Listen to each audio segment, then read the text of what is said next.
जीवन हमें एक मौका देता है, इसलिए जब भी सही कॉलेज चुनने का समय आए तो सिर्फ मंगलायतन यूनिवर्सिटी आपके बेहतरीन भविष्य और सर्वांगीण विकास के लिए। ट्रंप के राष्ट्रपति बनते ही 538 अवैध प्रवासी गिरफ्तार, एक आतंकवादी को भी किया गया डिपोर्ट। आइए जानते हैं खबर विस्तार से।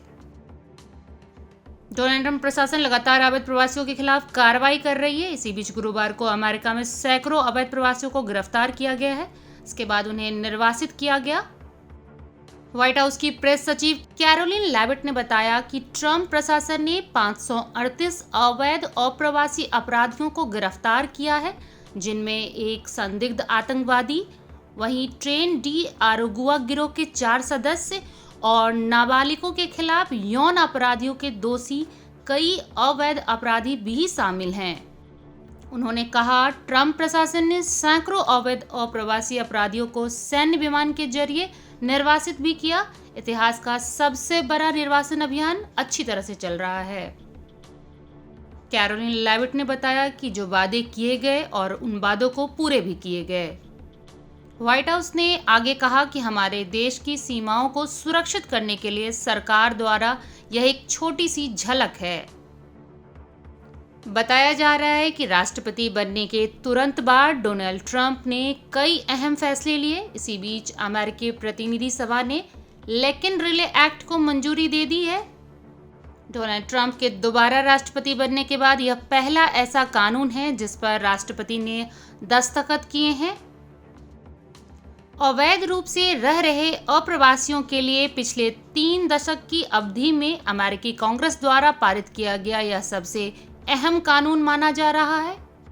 लेकिन रिले एक्ट के प्रावधानों की खास बात यह है कि यह कानून इस बात को अनिवार्य करेगा कि जिन देशों के लोग यूएस में अवैध रूप से रह रहे हैं वे उन्हें वापस बुला लें।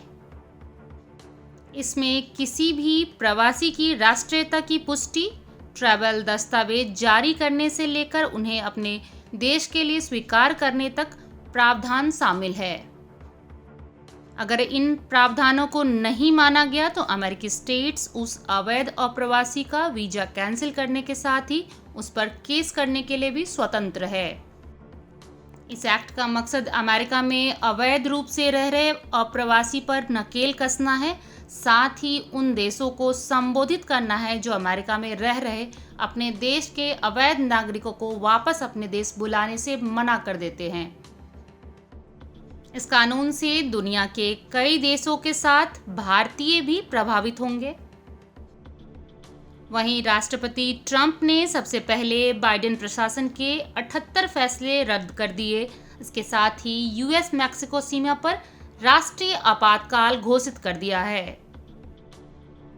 इसके अलावा ट्रंप ने ऐलान कर दिया कि मैक्सिको सीमा पर फिर से दीवार बनाई जाएगी। वहीं रक्षा विभाग ने बुधवार को घोषणा किया कि वह राष्ट्रपति ट्रंप के आवर्जन आदेशों को पूरा करने के लिए दक्षिणी सीमा पर अतिरिक्त 1500 सैनिक भेजे जाएंगे। वहां पहले से ही लगभग 2500 अमेरिकी राष्ट्रीय गार्ड और रिजर्व बल मौजूद हैं। हालांकि अभी तक यह स्पष्ट नहीं है कि कौन से सैनिक या यूनिट जाएंगे। देश दुनिया की तमाम खबरों की जानकारी के लिए हमारे साथ बने रहें।